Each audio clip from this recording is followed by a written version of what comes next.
On this episode of A New York Minute in History, I mean, their achievements were pretty phenomenal, but the challenges and struggles were also as phenomenal. And it continues. I mean, their level of education and achievement continues generations later.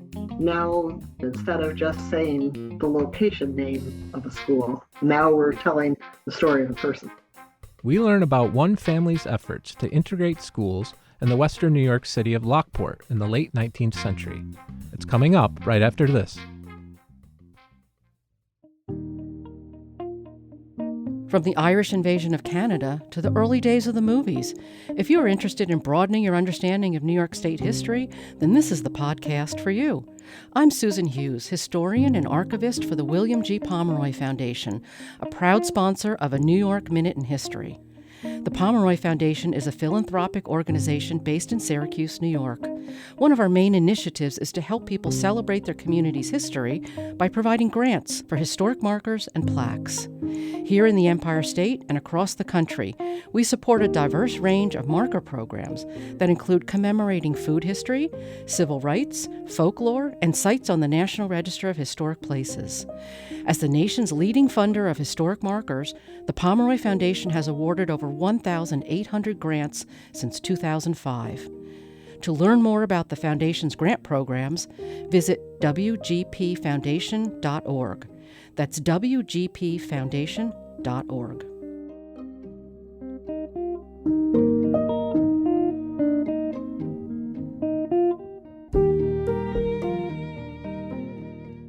Welcome to A New York Minute in History. I'm Devin Lander, the New York State historian. And I'm Lauren Roberts, the historian for Saratoga County. We're celebrating Black History Month by focusing on a little-known story coming to us from Western New York. This blue and yellow historical marker is located in the city of Lockport in Niagara County, and it's placed along the Erie Canal within the Josephine Carveth Packet Park. The title of the marker is Aaron Mossell, and the text reads, Aaron Mossell and his son Charles were local residents who advanced the struggle to integrate Lockport schools, open to all regardless of race by 1876. William G. Pomeroy Foundation, 2018. Now, the location of the marker is not directly related to Aaron Mossell or his family, but the site was chosen because of the visibility it offers. The marker's on the site of a public park in an area that gets a lot of foot traffic and therefore reaches a wider audience due to this placement.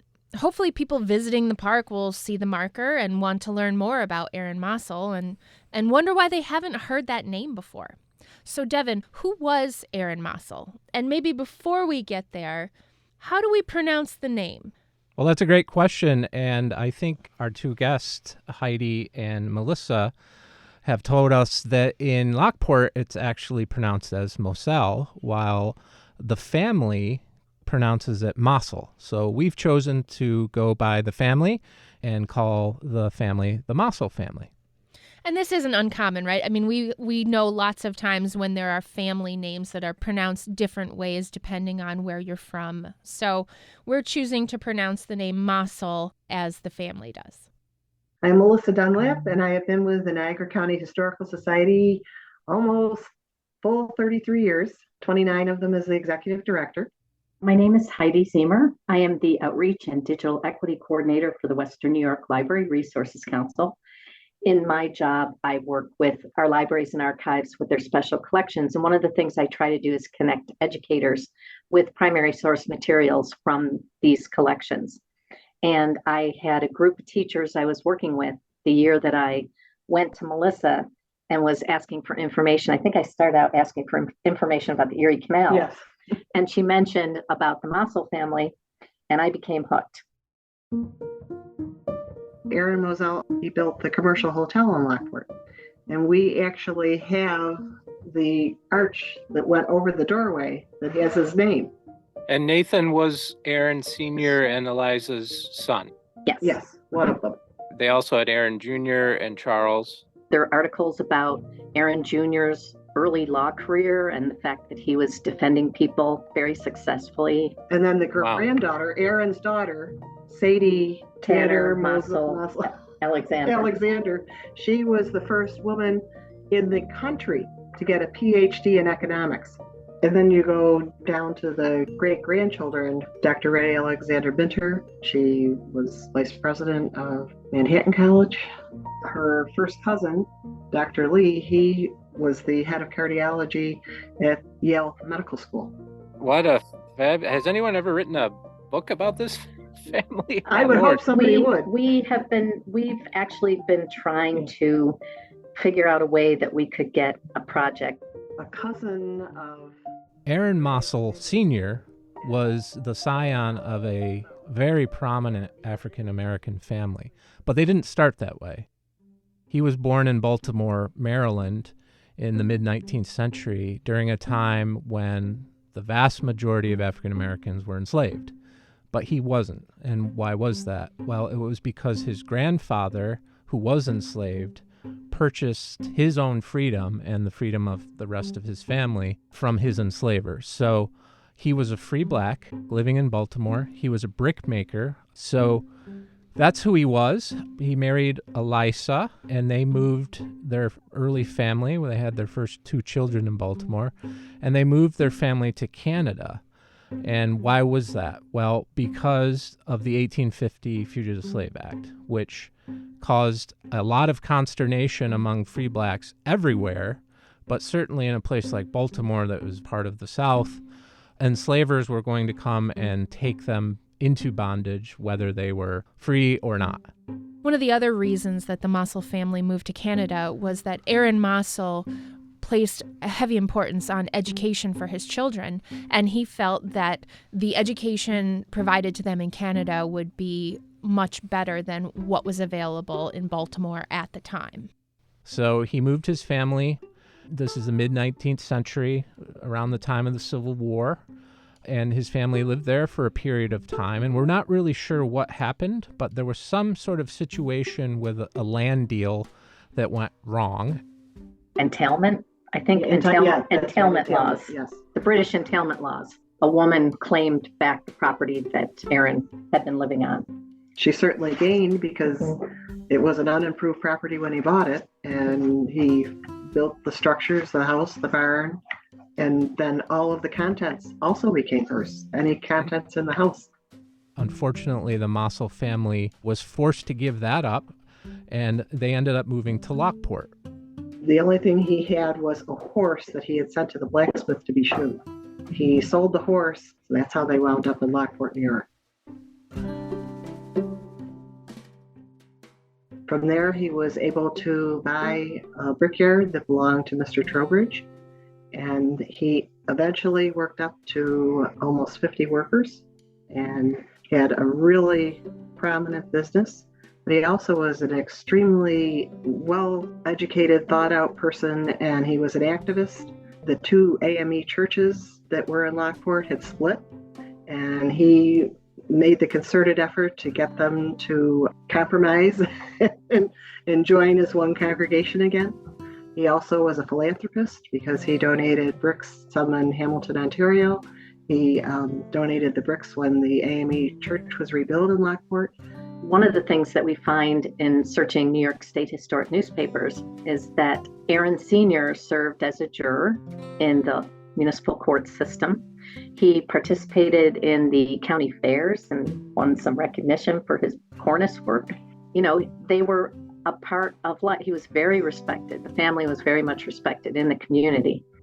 So we know obviously there's an African-American community in Lockport that they were able to tap into. Do you know generally how large that population would have been in the 1870s? Was it a very large part of Lockport, or are we talking a very small? It was small. I mean, currently it's 9% of the population. And I think at that time it was probably about 12 to 14%. Okay.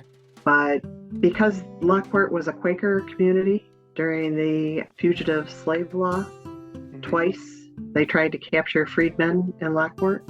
And Lyman Spalding, who was a prominent businessman, he got the canal workers to come and rescue the man that they were trying to take. And that happened on 2 occasions in Lockport. So the community was very supportive. We mentioned that Aaron Mossell and Eliza were very interested in educating their children, and we'll talk more about that later. But one of the things they quickly came up against was the fact that the Lockport schools were segregated, meaning there was a school for white children and there was a school for black children. Now, I think it's important for us to realize here in New York State that school segregation was not just a Southern phenomenon, nor was it something that suddenly went away. It's like slavery itself in New York. Many New Yorkers don't realize that colonial New York from 1626 throughout the American Revolution and to the formation of the state and up to 1827 was a slave state, not only a slave state, but the largest slave state north of the Mason-Dixon line. So I think school segregation and desegregation is something that many New Yorkers don't realize is a New York story and a Northeastern story. In the case of the Mossell family in Lockport, Aaron and Eliza quickly realized that not only were the schools segregated, but the black school had less resources given to it. The teachers sometimes were not the better teachers. They were maybe new teachers. The resources for equipment and supplies and the buildings themselves were not the same standard that white students were given. In New York State, 1873, the New York State Civil Rights Act, and 1875, you had the Federal Civil Rights Act passed. And I think those two were the catalysts for people recognizing the opportunity to try to integrate the schools, because it was around that time when Aaron Sr. and his son Charles both made the effort to have the Lockport schools integrated by closing the black school. Actually, they started in 1871, was Right. the first time they petitioned. Right. In December of 1872, the colored school was supposed to be discontinued at the close of the term. Then on December 30th, they rescinded that. They decided, no, that wasn't going to be. So they started a boycott. In the Lockport Daily Journal in January of 1873, Aaron Mossell writes to the editors, and he says, "Sirs, the colored people of this city had their hearts gladdened by reading in the papers a short time since that their children were about to be admitted in the district and union schools of the city. But their joy soon turned into sorrow, for your issue of the 30th of December contained information that the Board of Education, which had passed a resolution to discontinue the colored school and throw open the common schools to the colored children, had on the 27th of December rescinded their resolution." And then he goes on to say that a meeting was held at the South Street Zion Church, and it was organized by electing Aaron Mossell president and James Nichols secretary. So they organized, and then they have a resolution in there that they're basically going to boycott. The children will not go to that school, but that they will go to the respective white schools. And that if they were not going to be admitted, he does say that if our children are then refused admission to such schools, that in view of the fact that the colored people pay part of the taxes supporting the said district schools, that then in case of such refusal, such steps be taken at law as will secure to the colored people their rights in the premises. So they're threatening legal action if the boycott is not successful. You know, this economic starving by boycotting the school is actually a fascinating mode of civil disobedience. You know, instead of protesting and marching with signs, just stop sending your kids and it'll become an economic burden to the point where they shut it down. It's brilliant. Exactly. Do we know if any of the black students were admitted to the white schools? Okay, we know that Nathan attended because in his diary, he tells how the teachers completely ignored him in the classroom. He was a non-entity as far as they were concerned. So that's a first-person account that he was not treated well by the teachers in the school. And he did attend the High Street School, which was right across from his home, and also his younger sister, Right. Alpharetta. They went through all of 1873, going to the board meetings. There were articles written in the newspapers. By March 20th, 1873, was colored schools reported abolished in Albany. Then in 1873, there was the mention of the South Street School, which is where the school was located. And there's still one of the walls extant, the Lake Colored School. So We know that it was after 1873, probably around 1876, that it actually was passed that the schools would be integrated in Lockport. And by 1877, the building was sold. So in looking at a broader context in New York State, trying to figure out exactly when schools officially were desegregated is a little bit convoluted, but I think we have to start back in the beginning with the 14th Amendment. According to historian David McBride, the 14th Amendment was aimed at extending full citizenship status and legal protection to newly emancipated blacks by prohibiting states from depriving persons of due process and equal protection. And shortly after this, in 1873, New York State was one of the first states to enact their own civil rights law. And this was happening at the same time that Aaron Mossell was in the middle of his fight to integrate Lockport schools. The New York State Civil Rights Law established that no state citizen, quote, on the basis of race, color, or previous condition of servitude, was to be excluded from the equal enjoyment of accommodations or facilities provided by innkeepers, common carriers, theaters, or common schools, and public educational institutions. So why didn't it work? While the Civil Rights Law of 1873 attempted to integrate all schools in New York State, there was a mixed reaction to this law. In some places, immediately school boards responded to this. Notably, Albany, Newburgh, Geneva, Schenectady, and Troy allowed blacks to attend public schools and closed down schools that were specific to black children. But there were others, notably larger cities like Brooklyn and Buffalo, that did not integrate their schools. Part of the reason that this only worked in some areas was that there was an argument that local law preceded state law. And so if there were local laws enacted by Board of Education or local municipalities, that those laws took precedence over this larger state civil rights law. And there were lots of court cases fought over this to try to integrate schools. A few of them successful, many of them not successful. And so we have a situation where segregated schools continue in New York State into, in some cases, the 20th century. There's another important reason why the Civil Rights Law of 1873 had limited impact, and that's the Supreme Court case known as Plessy versus Ferguson, which happened in 1896, and really declared the separate but equal mandate and basically said that states cannot force institutions or private entities to treat African Americans and whites similarly, that they were two separate entities. And as long as there was, for example, a black school and a white school, that was fine as long as the black school was on par with the white school. And as we'll see, that wasn't necessarily true at all times either.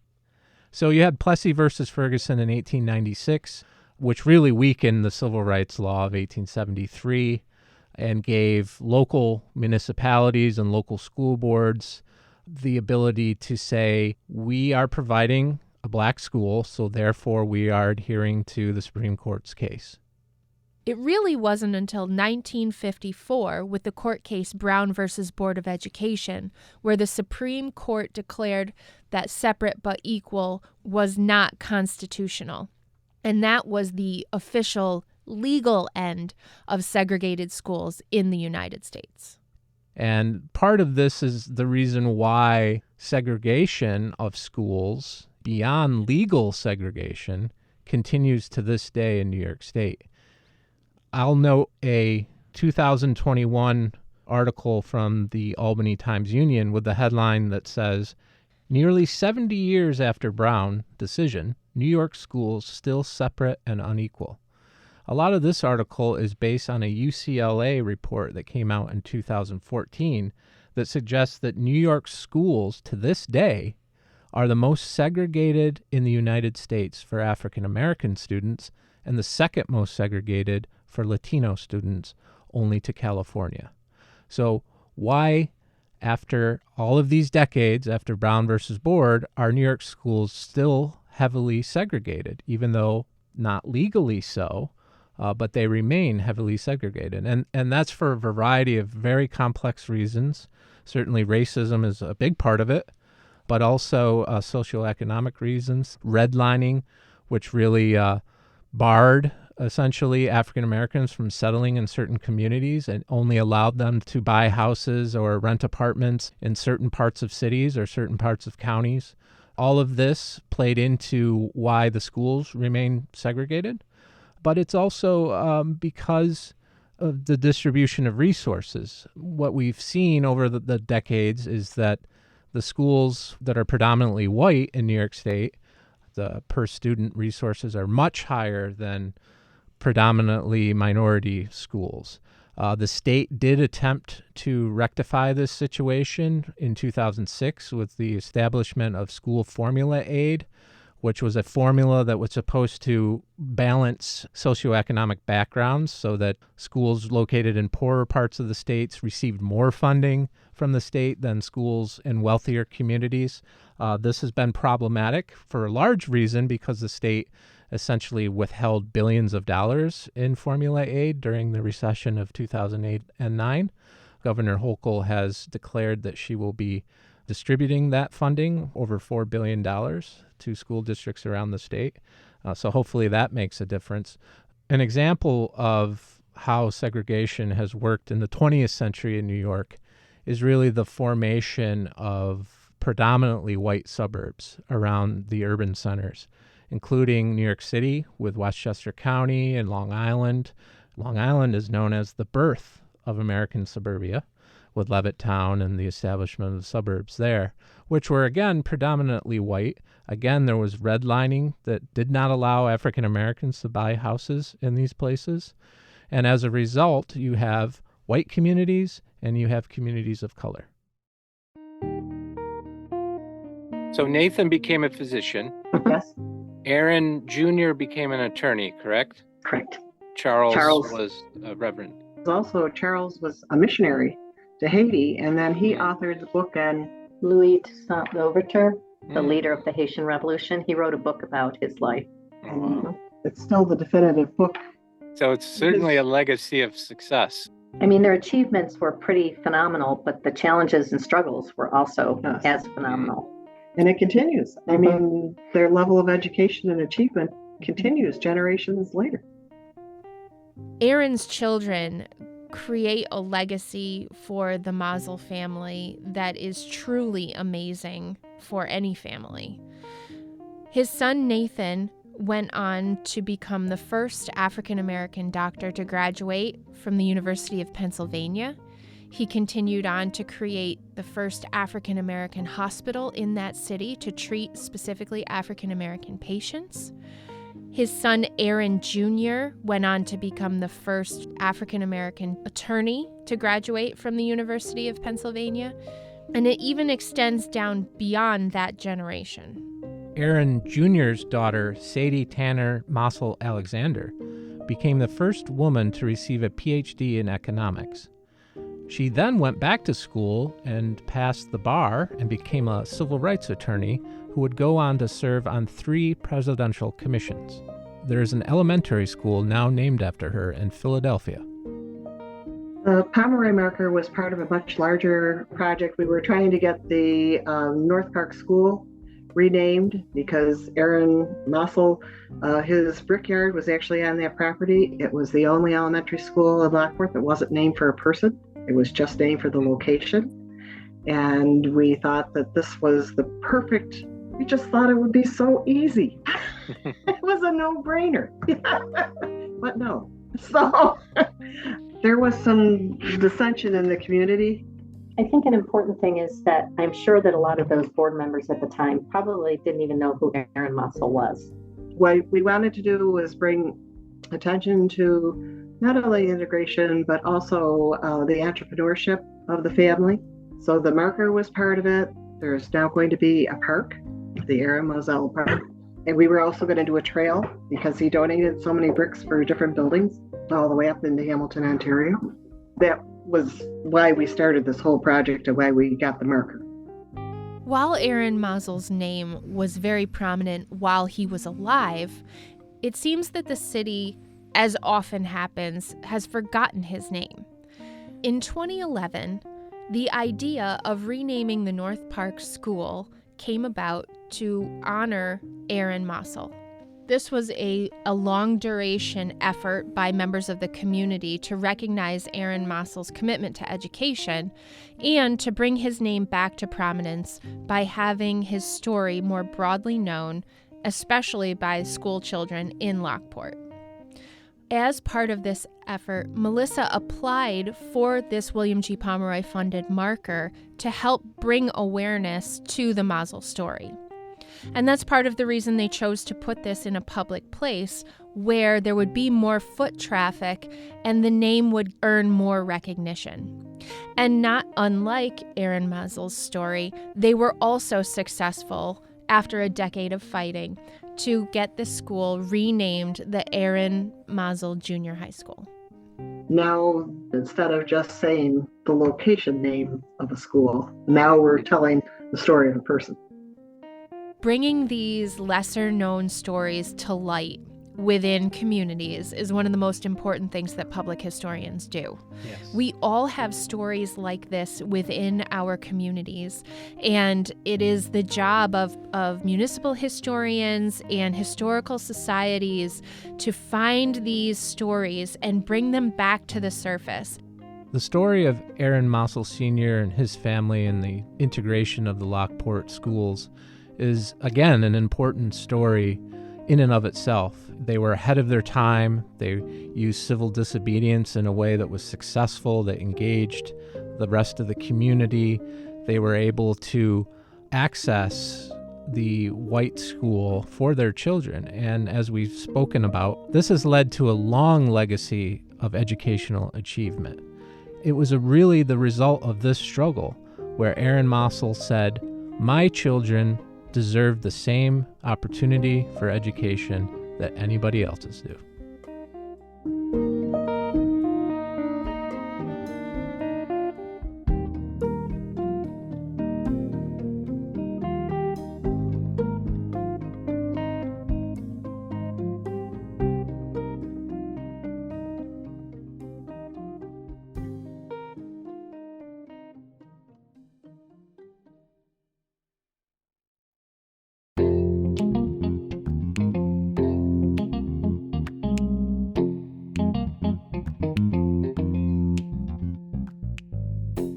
Thanks for listening to A New York Minute in History. This podcast is a production of WAMC Northeast Public Radio, the New York State Museum, and Archivist Media, with support from the William G. Pomeroy Foundation. This episode was produced by Jesse King, with help from our intern, Elizabeth Urbanzik. A big thanks to Melissa Dunlap and Heidi Ziemer for taking the time to speak with us. To learn more about our guests and access educational resources for teachers, check us out at our website, wamcpodcast.org. If you would like to know more about the Black struggle for equality in education in New York State, please visit the New York State Museum's exhibit, Courage, the Black New York Struggle for Quality Education, which is on display until April 1st, 2023. I'm Devin Lander. And I'm Lauren Roberts. Until next time, Excelsior. Goodbye, America.